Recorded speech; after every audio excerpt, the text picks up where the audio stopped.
फर्रुखाबाद के कंपिल थाना क्षेत्र में स्थित एक गांव में पीडीए गठबंधन और सपा से लोकसभा प्रत्याशी नवल किशोर शाक्य ने जनसभा को संबोधित किया। इस दौरान जनसभा में मौजूद युवक ने जय श्री राम के नारे लगाने शुरू कर दिए, जिससे गुस्साए सपा प्रत्याशी ने नारे लगा रहे युवक को कार्यकर्ताओं से कहकर जनसभा से बाहर करवा दिया, जिसका वीडियो भी सामने आया है।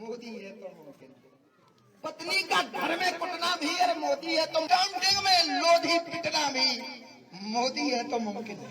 वाह। अरे 1090 बंद हो गई क्या भाजपा शासित राज्यों में? 1090 बंद हो गई क्या भाजपा शासित राज्यों में? और मणिपुर की तारीख मोदी है तो मुमकिन है। यूपी में फर्जी इनकाउंटर मोदी है तो मुमकिन है। कहा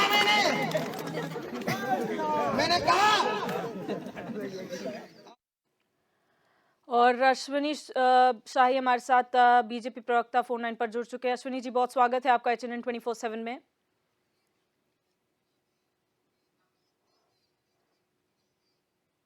तो संपर्क यहाँ पर टूट गया, एक बार फिर जुड़ने का प्रयास करेंगे। फिलहाल आपको बता दें, पीडीए गठबंधन का जो प्रत्याशी है, सपा से प्रत्याशी हैं नवल किशोर शाक्य, उन्होंने एक जनसभा को संबोधित किया था और एक जनसभा को संबोधित करने के दौरान एक युवक ने जय श्री राम के नारे लगाना शुरू कर दिया।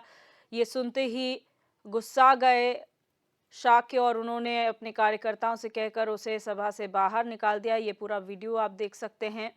मोदी है तो मुमकिन है कि कई उदाहरण जो हैं विपक्षी नेता होने के नाते वो देते हुए नजर आ रहे हैं। अपने संबोधन में यहाँ पर जनसभा को संबोधित कर रहे थे, उनके पार्टी के कार्यकर्ता मौजूद थे। ये कहीं ना कहीं जो राजनीति में धर्म को लाया जा रहा है और लगातार इस तरीके की बयानबाजियां, इस तरीके के जो एक्शंस किए जा रहे हैं,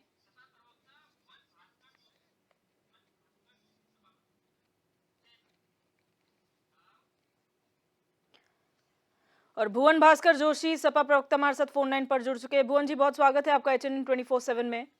धन्यवाद सर, नवल किशोर शाक्य आपके प्रत्याशी हैं और जनसभा को संबोधित करते हुए अगर कोई नारा लगा रहा है तो कितना सही मानते हैं उसे सभा से बाहर कर देना?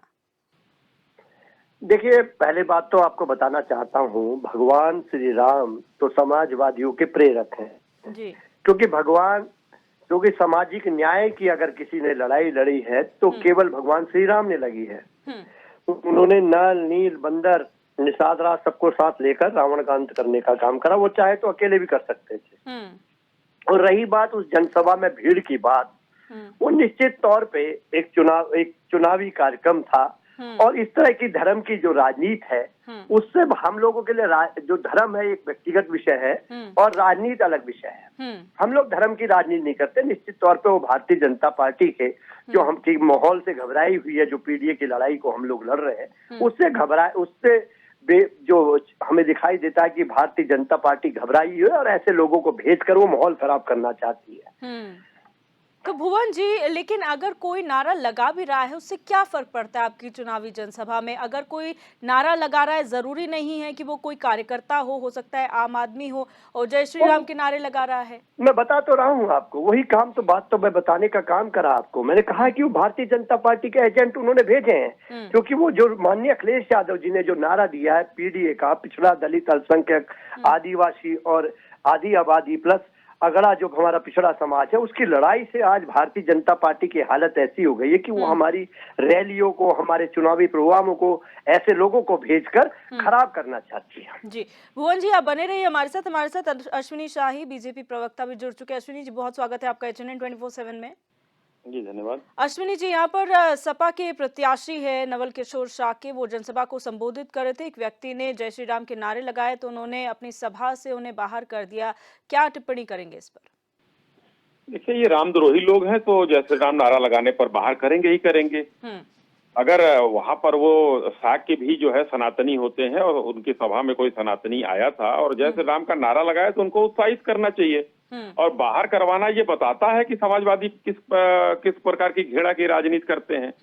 मगर सनातनियों ने तय कर लिया है कि करना क्या है, किस ओर जाना है, सनातनियों ने तय कर लिया है। और अभी हमारे मित्र जोशी जी कह रहे थे कि हम धर्म की राजनीति नहीं करते हैं।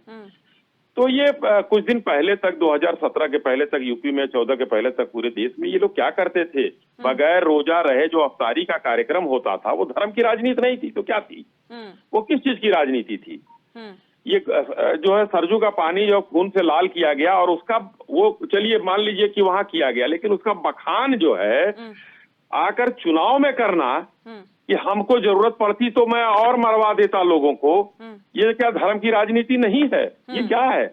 इन लोगों को जनता समझ चुकी है और रामलला का जो मंदिर आज बनकर भव्य तैयार हुआ है, उसके बाद समाजवादी पार्टी हो या कोई दल हो उत्तर प्रदेश का, पूरे इंडिया अलायंस में तो खत्म हो गया, सब इंडिया अलायंस तो छिन्न भिन्न हो चुका है, लेकिन समाजवादी पार्टी उत्तर प्रदेश में एकदम से हौसले पस्त हो गए हैं, क्योंकि उसके बाद आपने देखा होगा कि 20, 21, 22 तारीख से जो सनातनियों ने अपने घरों पर झंडे लगाए थे, उन्होंने तय कर लिया है कि किस करवट हमको बैठना है और कौन हमारे साथ है। लेकिन अश्विनी जी, मेरा सवाल ये है कि भुवन जी कहते हैं या समाजवादी पार्टी कहती है कि एक निजी विषय है, आपका अपना विषय है धर्म अपनाना, और दूसरी बात ये कि राजनीति में अगर इसे लाया जा रहा है कहीं ना कहीं गलत है, उन्होंने गलत किया अगर तो जनता ने उसका उनको सिला दे दिया है विपक्ष में बिठाकर, एक कंपटीशन की तरह क्यों देखा जा रहा है इसे?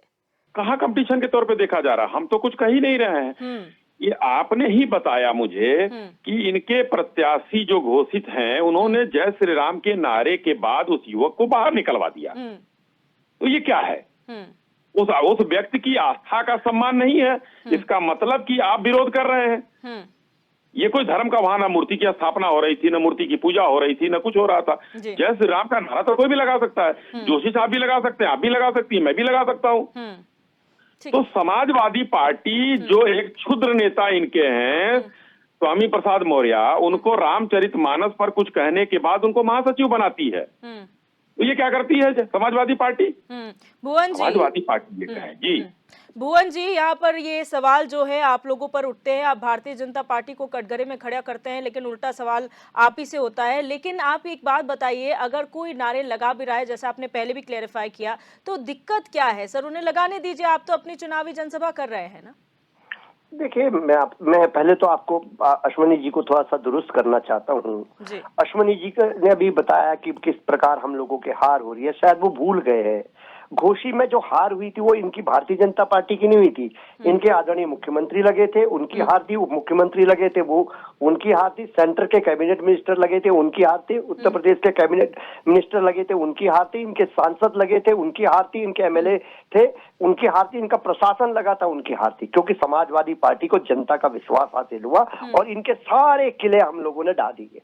ये इसी का जो घोषी की हार है वो अभी तक अश्विनी जी की पार्टी, अश्विनी जी लोग नहीं पचा पा रहे हैं, इसलिए ऐसे उपद्रवी तत्वों को भेजकर वो निश्चित तौर पे महल क्या वहां पर भगवान कोई मंदिर का उद्घाटन था, एक चुनावी विशुद्ध रैली थी, समाजवादी पार्टी की रैली थी, उसमें क्या जरूरत है? क्यों धर्म की आड़ में हम लोग छिपना नहीं जानते हैं? ये केवल भारतीय जनता पार्टी है जो धर्म की आड़ में छिपना चाहती है। अपने जो मैनिफेस्टो उन पे काम नहीं कर पाई, 2 करोड़ नौकरी पे काम नहीं कर पाई, 15 लाख अकाउंट पे काम नहीं कर पाई, काले धन पे काम नहीं कर पाई, किसानों के आय पे दुगने पे काम नहीं कर पाई। निश्चित तौर पे ये धर्म की आड़ में छुपकर चुनाव जीतना चाहते हैं और निश्चित तौर पे जनता ने इनको बैरिंग करना वापस करना लौटा दिया है, इसलिए घबराए हुए हैं। और निश्चित तौर पे हमारे नेता माननीय अखिलेश यादव जी ने क्या कहा है, उन्होंने कहा है कि आज ये इनकी स्थिति ऐसी है कि 79 सांसदों के टिकट काटने जा रही है